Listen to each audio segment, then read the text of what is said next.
আসসালামু আলাইকুম এভরিওয়ান। আজকে আপনাদের সাথে শেয়ার করছি ইলিশ পাতা।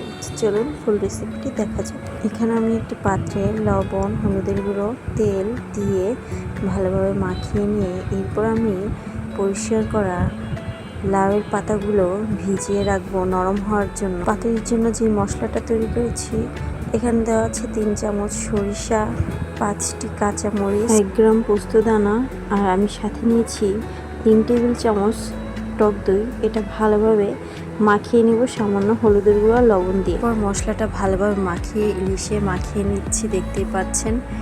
এরপর কিছুক্ষণ ম্যারিনেট করে পাতায় আমি ভালোভাবে মুড়িয়ে একটি বড় পাত্রের ভিতর ভাপে দিয়ে নেব এবং 7 মিনিট পর পর আমি এটা উল্টিয়ে নেব। দেখতেই পাচ্ছেন কিভাবে করেছি। আর এরই মাঝে কিন্তু আমার ইলিশ পাতুরিটা রেডি হয়ে গেছে। এটার ঘ্রাণটা খুবই সুন্দর এসেছে। আর এটা পরিবেশন করেও আপনাদের দেখিয়ে দিলাম। খেতে কিন্তু দারুণ হয়েছে, আপনারাও চেষ্টা করবেন।